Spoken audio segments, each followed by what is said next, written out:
Thread the needle! Now, come on, line up! 9 blockbusters, 20 Pearson D. For our brothers. God. This is not a good idea. What?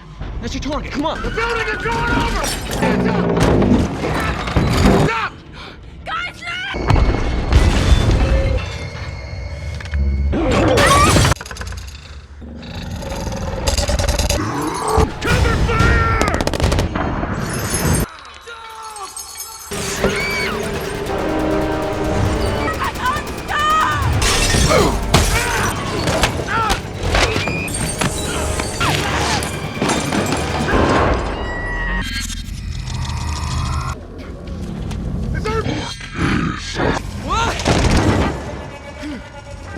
People gotta unlive the stuff! Come on! No. Oh, Lord Jesus. Why did the Decepticon?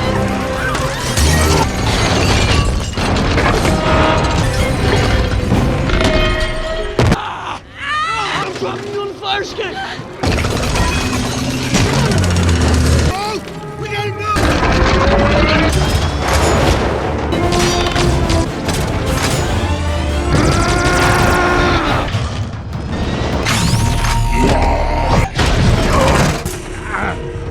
Wreckers!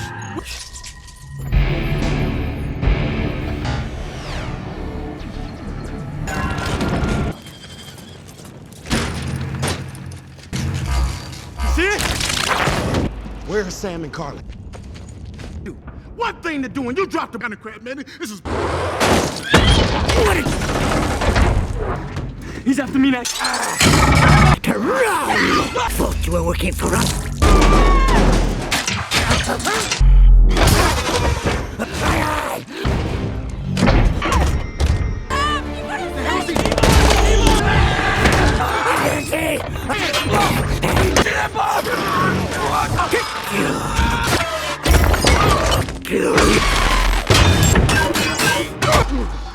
Don't let the rest of the Autobots meet us at the edge of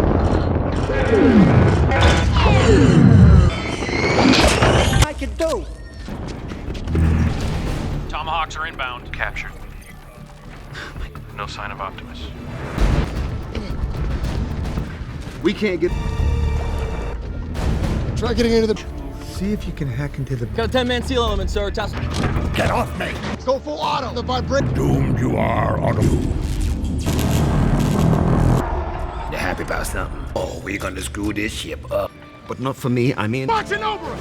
Come on, let's go! Dankeschön.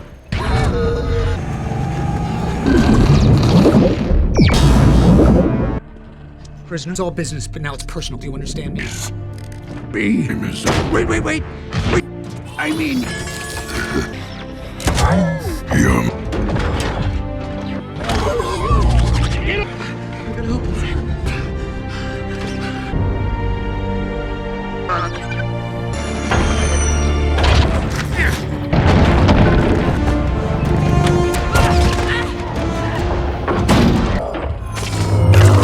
You and me. We're gonna die. Oh, you guys! Follow... Set up. Set up. Better jump! All right, that's... Your eyes. Turning steel.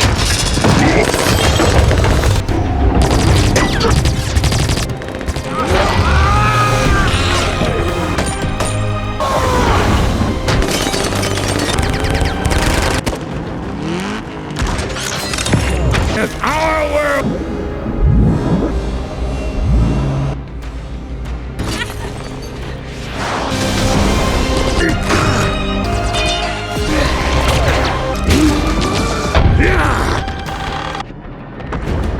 You forget your place. You were the one who taught me from... I will retreat! I gotta get to that pillar.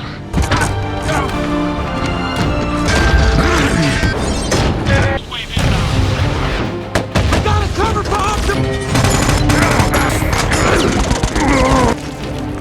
Trigger the pillars. No! Target acquired.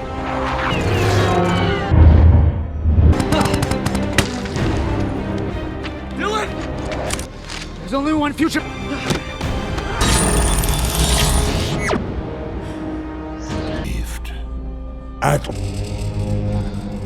Was it all worth it? Decepticons finally conquering this.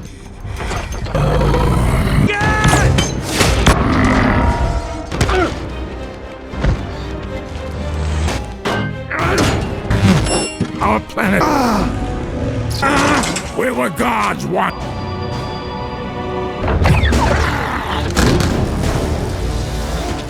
Think you're a hero? No.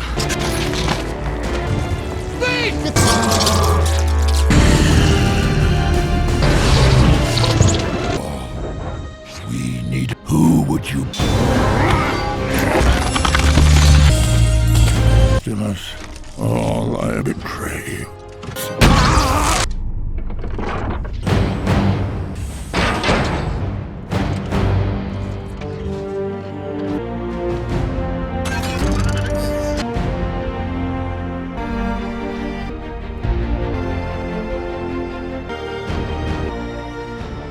Anything to make it up to you, I promise. Rings. I love. I'm just trying to help out. You fought bravely.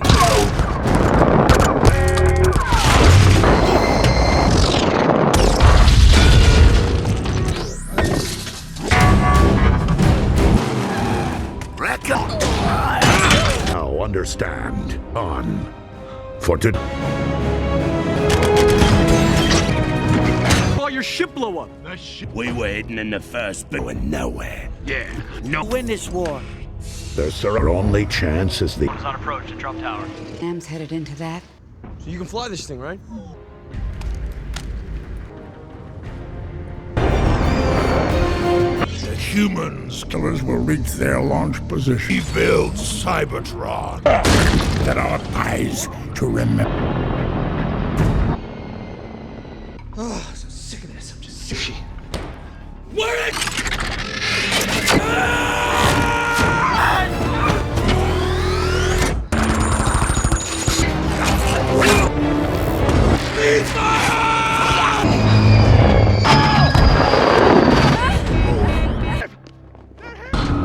Find them! Do anymore. Go, let's go. This thing's a military. You rotate. All right. Yes. Okay. They can see us. There's space bridge.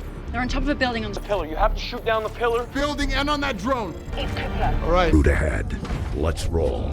We gotta get closer to take it. Speak up. We only got one. The ground. Get NSA to send serve. Listen up. Close. I can't Ride home, sir. Drop, please.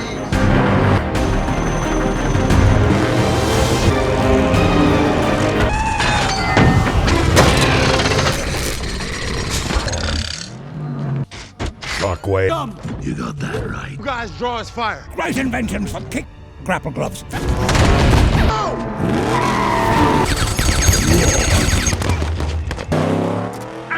Shockwave's coming. This way! 50 minutes on the ground. Watch your range of protective gear. There was your protective gear. Cool. There was some minute. Okay, right here. Guys, what is it?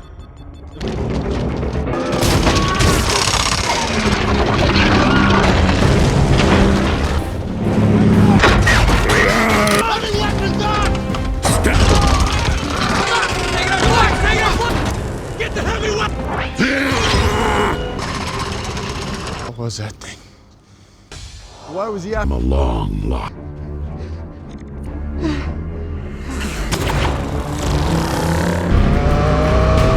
Detected on the DC Parkway.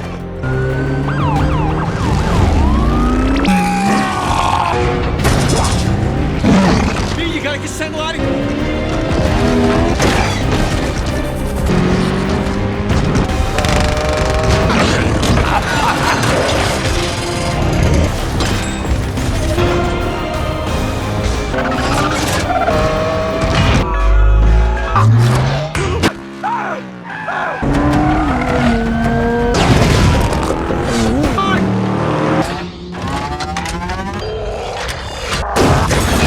Whoa, little Mexican steady. That's good.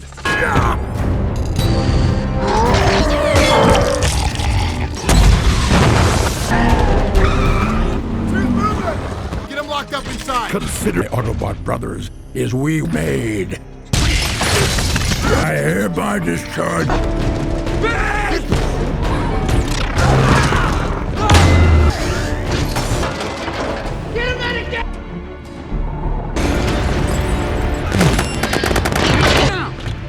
Hey, Sentinel! I'm a Prime. We have to go. Now!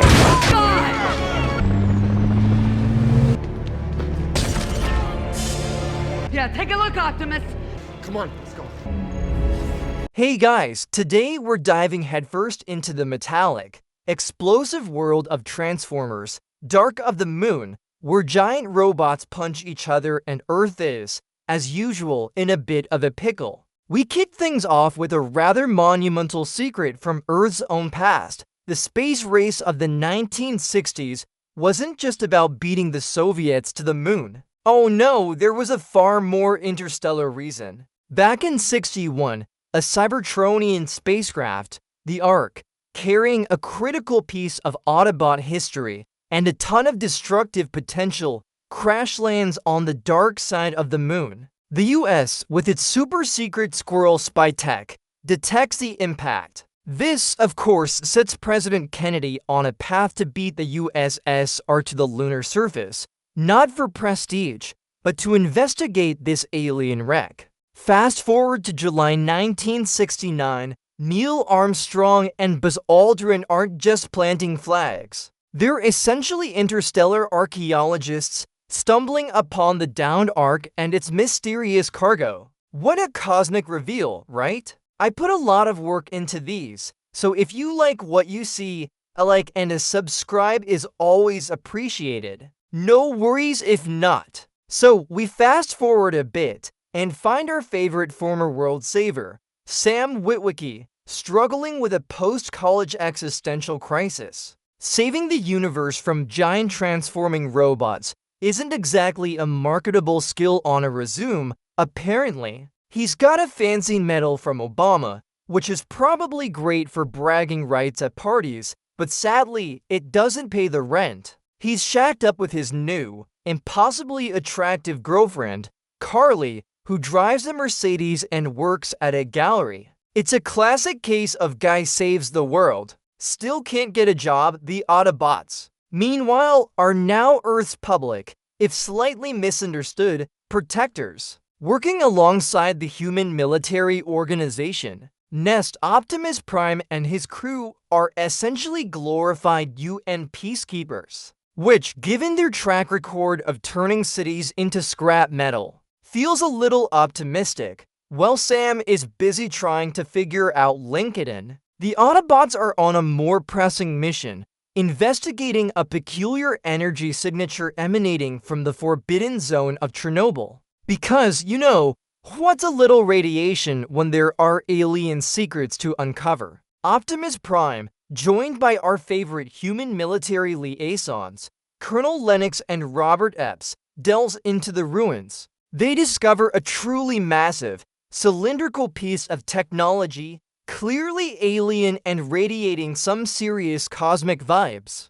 It's a part of the Ark, the very ship that crashed on the moon. But before they can fully process this sci-fi jackpot, a giant worm-like Decepticon called the Driller, piloted by the one-eyed Cyclops of Destruction, Shockwave, bursts through the ground. The Driller wreaks havoc, proving that even a post-apocalyptic ghost town isn't safe from robot shenanigans. After a quick, explosive skirmish, Shockwave snatches the Ark fragment and vanishes, leaving Optimus with a bad feeling and a cryptic clue. The discovery in Chernobyl makes it clear. The Decepticons are hunting for something specific from the Ark. Optimus, connecting the dots, realizes the moon mission wasn't just about a crashed ship. There was someone or something important aboard. So, naturally, the Autobots ditch the whole covert ops thing and just fly to the moon in a giant shuttle called the Xantium. No biggie, just a casual lunar expedition for some parts. On board the derelict Ark, They find a truly ancient transformer, Sentinel Prime, Optimus's revered predecessor and mentor, currently in a deep cyber slumber. Alongside Sentinel, they discover numerous tall, slender pillars, which look suspiciously like some sort of ancient, glowy alien tech. They carefully bring Sentinel and a handful of these pillars back to Earth, hoping their former leader holds the key to the Decepticons' renewed interest in the Ark. And by carefully, I mean they probably just chucked him in the back of the shuttle, back on Earth. At the nest base, it's time for a little Frankenstein moment. Transformer style, Optimus Prime uses the all-powerful matrix of leadership, the very thing that makes him, well, Prime, to reanimate his old mentor, Sentinel. There's a dramatic flash of light, a surge of energy, and Sentinel Prime, an ancient warrior with a rather impressive beard-like facial structure, awakens. He's understandably a bit disoriented, having slept through several decades and probably a few fashion trends. Sentinel quickly reveals the gravity of what they've found. The pillars aren't just shiny alien decorations. They are the fundamental components of a space bridge, a technology capable of teleporting matter across vast distances. This immediately raises some major red flags for Optimus, as such a device could be catastrophically abused. The Autobots have essentially brought an interstellar superweapon home, which is never a good idea. Meanwhile, Sam finally catches a break in the job market, landing a gig at Optimus, a tech company run by the delightfully eccentric Bruce Brazos. Sam, in his own words, is now running numbers, which sounds less like saving the world and more like filing TPS reports. He's feeling a bit emasculated, especially since Carly is doing so well. But of course, because Sam can't sneeze without accidentally discovering an alien plot, his mundane new job quickly gets weird. He notices some suspicious activity, specifically related to a former Russian cosmonaut named Dmitry who exhibits very odd behavior. Turns out, this cosmonaut is a pawn in the Decepticons game, collecting intel and transmitting it to a bird-like Decepticon named Laserbeak. Just when Sam thought he was out, they pulled him back in. It's like a cosmic magnet for trouble. That Kid Sam's single quotes S suspicions are confirmed in a rather brutal fashion when Laserbeak, in a chilling display of loyalty and efficiency, takes out Dmitry right in front of him. The mechanical bird of prey is truly terrifying, proving that not all Decepticons need to be skyscraper-sized to be deadly. Later, Sam gets an unsolicited, frantic call from his unstable former coworker, Jerry Wong, who reveals that the Decepticons have been manipulating humans for decades. Jerry spills the beans on the entire moon landing conspiracy, explaining that the Decepticons had discovered the Ark before humans. He tells Sam they even threatened to destroy the entire planet if NASA went public with the discovery. It's a conspiracy theorist's dream, confirming that even the moon landing had a shadowy, robotic puppet master. Before Jerry can elaborate further, Laserbeak makes another gruesome appearance, making sure Jerry can't share any more secrets, leaving Sam with a terrifying glimpse into the true scope of the Decepticon plan. It's a good thing Sam carries an inhaler, because he must be having constant panic attacks. And then comes the gut punch, the kind of betrayal that makes you question everything you thought you knew about Autobot virtue. Back at Nest HQ, Sentinel Prime, seemingly recovered and now wielding his impressive rust cannon, suddenly turns on his own kind. In a shocking, heart-wrenching moment, he blasts the venerable Autobot weapons specialist, Ironhide, reducing him to a pile of rusty shrapnel. The Autobots are stunned, heartbroken. Sentinel reveals he made a deal with Megatron ages ago. He would lead the Decepticons to the Pillars and help them rebuild Cybertron on Earth, effectively sacrificing humanity to save his own dying planet. It's a classic the ends justify the means argument, only with giant robots and an entire planet as collateral. He then activates the pillars, initiating a sequence that begins to bring more of the space bridge parts and more Decepticons to Earth. The clanging sound of Ironhide's demise echoes, a chilling reminder of the cost of this ancient pact. The sound of betrayal, metallic and final dot with Sentinel now firmly on team bad guy, and the human leadership completely out of their depth. The US government makes a monumental, arguably idiotic decision: they exile the Autobots. They blame them for bringing the fight to Earth, completely ignoring the fact that, the Autobots have actually been saving their squishy organic butts for years. General Mooreshower delivers the news, looking suitably grim, while Optimus Prime stands stoic, probably wondering if humanity is worth saving at all. The Autobots, defeated and demoralized, prepare to leave Earth on their shuttle, the Xantium. It's a somber, silent departure, the whirring of their engines a mournful sound as they ascend into the night sky, seemingly abandoning humanity to its fate. If only they knew what was coming, they might have packed some snacks for the flight. Just as the Xantium breaks atmosphere, a truly spectacular, yet utterly devastating explosion lights up the night sky.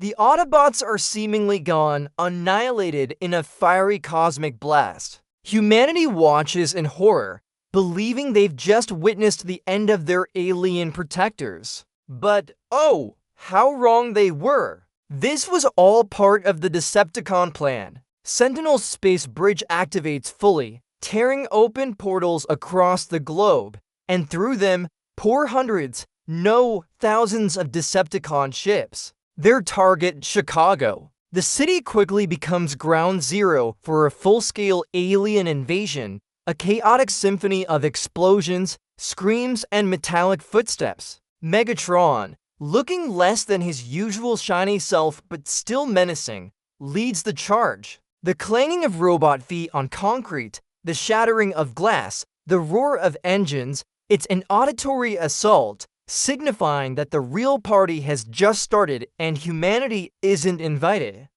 except as snacks.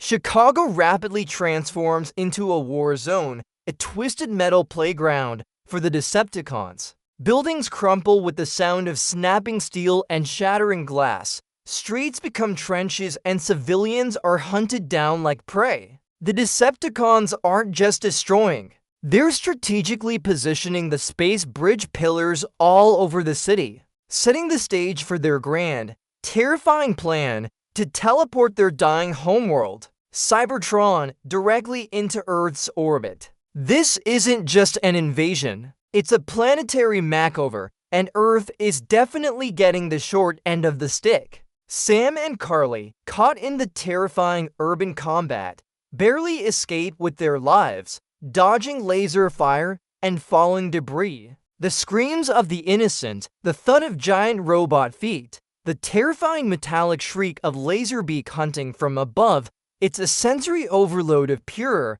unadulterated fear. Humanity is completely outmatched, facing an enemy that doesn't just want to conquer, but to completely terraform their home.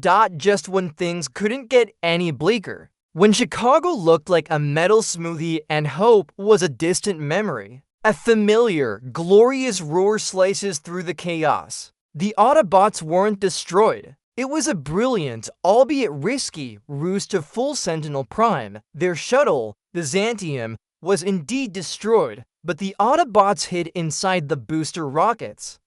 Detaching just before the main explosion, Optimus Prime, with the full force of a superhero landing, swoops into Chicago, transforming mid-air, his metallic clang a declaration of war. He's followed by the rest of the Autobots, who immediately engage the Decepticons in brutal, satisfying combat. The human survivors, particularly Lennox and his soldiers, let out a collective sigh of relief, quickly joining forces with their metallic allies. The sound of their return, the revving of engines, the metallic thud of transforming, and the satisfying thwack of Autobot fists meeting Decepticon faces signifies that the tide, however slightly, might just be turning. Sam, witnessing the full horror of the invasion and feeling completely out of his depth without Bumblebee, decides enough is enough. He can't just stand by. He convinces Colonel Lennox, with a bit of desperate charm and probably a lifetime of proven luck, to let him join the ground forces. Accompanied by the ever-verbose former Sector 7 agent, Agent Simmons, and his squad of highly trained soldiers, Sam embarks on a high-stakes infiltration mission. Their goal, to locate Sentinel Prime and disable the Master Pillar, which is the key to the entire space bridge operation. They navigate the ruined streets of Chicago. The metallic screech of Decepticon patrols a constant threat. The air is thick with the smell of smoke and fear, the silence punctuated by distant explosions. Sam, once again, is humanity's unwitting secret weapon. Armed with little more than courage and a knack for finding trouble, during Sam's perilous journey, we finally get to meet some new, spectacularly violent Autobots, the Wreckers. These guys are basically the gearhead, demolition derby experts of the Autobot team, transforming from heavily armed NASCAR vehicles into equally armed, slightly unhinged robots. They engage a convoy of Decepticons on a collapsing highway, and it's a glorious, brutal spectacle of twisted metal and flying sparks. Their fighting style is less about finesse and more about pure, unadulterated mayhem, complete with grappling hooks, chainsaws, and a general disregard for traffic laws. The metallic clang of their weapons, the roar of their engines, and the satisfying crunch of Decepticon armor being torn apart is a testament to their name. These guys are the brawlers, the ones you call when you need something absolutely, utterly wrecked. It's like watching a wrestling match, but with more lasers and fewer spandex outfits. Sam and his team, including Carly and Simmons, find themselves trapped in a partially destroyed skyscraper. Just when they think they've found a moment of respite, the ground rumbles with a deafening roar. Shockwave, perched atop his monstrous driller, breaches the building, turning it into a Swiss cheese of steel and concrete. The driller's rotating blades tear through floors with a terrifying grinding sound, sending debris and innocent office furniture flying. Sam, with a scream of adrenaline, barely manages to escape with Carly and Simmons as the building disintegrates around them. The sheer scale of destruction, the bone-rattling vibrations, and the metallic shriek of the driller's maw are truly terrifying. It's a miracle they make it out alive, highlighting the relentless and overwhelming power of the Decepticon assault. Talk about a bad day at the office. As Sam continues to navigate the war-torn city, he stumbles upon a truly horrific sight, a Decepticon staging area. Here, captured humans are being forced into slave labor, their screams echoing amidst the metallic clanging of Decepticon machinery. It's a chilling vision of Earth's potential future. Worse, he sees his Autobot friends, Ratchet, Sideswipe, and Dino, all captured and bound, awaiting execution. It's a stark reminder of the stakes. In a cruel twist of fate, Carly is then snatched by the sneering, screeching Starscream, who flies her directly to Megatron. The metallic grip of Starscream, the terrified cry of Carly, and the helpless silence of the captured Autobots paint a grim picture. The Decepticons aren't just here to conquer. They're here to utterly dominate and enslave. It's a dark moment, filled with the dread of impending doom.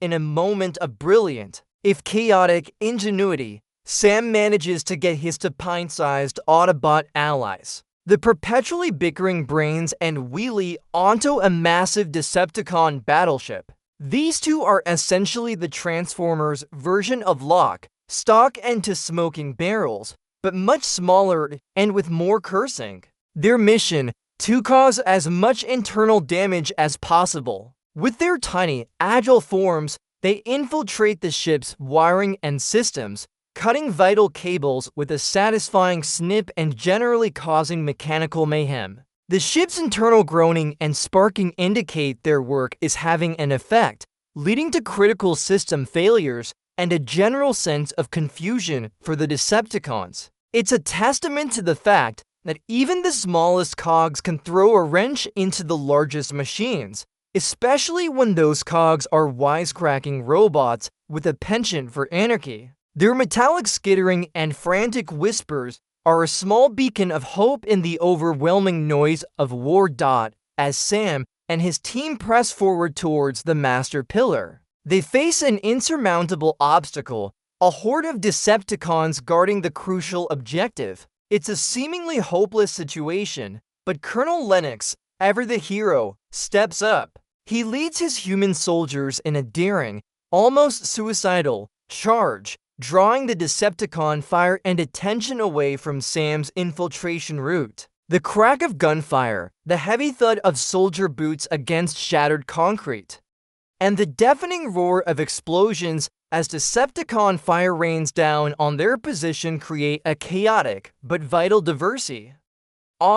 It's a moment of immense human courage against overwhelming alien power. The clatter of spent casings falling to the ground, a grim symphony of sacrifice. This selfless act buys Sam and his team the precious seconds they need, underscoring the vital, often overlooked, role humanity plays in this interstellar war. Carly, despite being held captive by the towering, battle-scarred Megatron, exhibits incredible bravery. She doesn't cower. She confronts. She cunningly plays on Megatron's notoriously massive ego, pointing out that Sentinel Prime is now effectively the Decepticon leader, relegating Megatron to second fiddle. She asks why he, the mighty Megatron, would allow himself to be a pawn in Sentinel's game. The subtle shift in Megatron's stance, the quiet metallic hum of his internal processing, reveals that Carly's words strike a nerve. His wounded pride, his metallic growl of contemplation, hints at a deeper discord within the Decepticon ranks. She's weaponizing psychology against a giant robot, and it's surprisingly effective. The slight tremor in her voice, barely audible over the distant explosions, betrays her fear, but her defiance shines through. A truly human moment of cunning after a grueling, laser-filled chase and a little help from his best pal Bumblebee, who, let's be honest, always shows up at the last minute for maximum dramatic effect. Sam finally reaches the Master Pillar. It's a race against time, with Cybertron almost fully materialized in Earth's atmosphere, casting a truly ominous shadow. With a desperate surge of adrenaline and a perfectly placed explosive, Sam manages to destroy the Master Pillar. The ensuing metallic groan and shattering sound as the pillar explodes sends shockwaves through the entire space bridge network. The cosmic portals flicker and collapse with a resounding, thunderous boom, sucking the partially materialized Cybertron back into the void. The world is saved from becoming Cybertron's parking lot, thanks to a young man with a flair for dramatic timing and a knack for blowing things up. The cheers of the surviving soldiers and Autobots echo, a collective sigh of relief that resonates through the chaos. Earth is safe for now, but the battle is far from over. With the space bridge nullified, the grand Decepticon plan is in tatters, leaving only one major loose end, Sentinel Prime. It all comes down to this: former mentor versus protege. A truly brutal, emotional duel between Optimus and Sentinel. Sentinel, with his mighty shield and rust cannon, initially gains the upper hand, delivering a series of heavy, metallic blows that echo with devastating force. Optimus, already battered from the battle, fights with a renewed fury, his metallic grunts of effort punctuating each powerful punch and swing of his sword. The clash of their weapons, the grinding of their metal against metal, is a symphony of pure power and desperation. Sentinel truly believes he is doing what's right for Cybertron, making him an incredibly formidable and tragic antagonist. He's not just a villain, he's a true believer, which makes his fight even more compelling and the resulting defeat even more poignant. It's an old-school, one-on-one fight for the ages, and the clanging of their weapons sounds like a death knell. Carly's words finally resonate with Megatron. Seeing Sentinel defeated by Optimus, vulnerable and weakened, Megatron decides enough is enough. He's tired of playing second fiddle. With a guttural roar and a blast from his fusion cannon, Megatron attacks Sentinel Prime, tearing a chunk out of him and leaving him severely damaged. It's a shocking, unexpected act of opportunism and ultimate betrayal, proving that Megatron's ego reigns supreme. Optimus, seeing Sentinel's prone form and the damage he has wrought, makes a difficult, yet decisive, choice. He delivers the final, fatal blow to Sentinel Prime, ending his reign of terror and fulfilling the tragic destiny of his mentor. The metallic clang of Optimus's axe making contact is final, irreversible. The war, or at least this devastating chapter of it, is finally over. The Decepticon threat is, for now, neutralized. The silence after the final blow is deafening, a heavy peace settling over the ravaged city. Earth is scarred, but it endures, thanks to the sacrifices of many, both human and Autobot. It's a poignant end to a galaxy-spanning conflict that landed right on our doorstep. As the dust settles over a decimated Chicago, the survivors, both human and Autobot, survey the wreckage. The silence, broken only by distant sirens and the metallic groan of crumbling structures, is heavy with the cost of victory. Sam and Carly, battered but alive, hold each other, finding comfort in the simple fact of survival. Optimus Prime, standing amidst the ruins, delivers a somber yet hopeful monologue, acknowledging the sacrifices made and the enduring bond between humans and Autobots. He reflects on the choices made, the betrayals endured, and the unwavering spirit of those who fought to protect Earth. It's a reminder that even in the face of galactic warfare, the power of compassion and courage can prevail. The fight for freedom, he muses, is never truly over, but each generation must rise to meet it, forging a future worth fighting for, together. His voice, usually resolute, holds a touch of melancholy, a whisper of the heavy burden of leadership and loss. But there's also a steadfast promise, a metallic echo of hope that rings true in the quiet aftermath of battle. Sometimes, the greatest strength isn't just in fighting, but in enduring and finding the will to rebuild what was lost.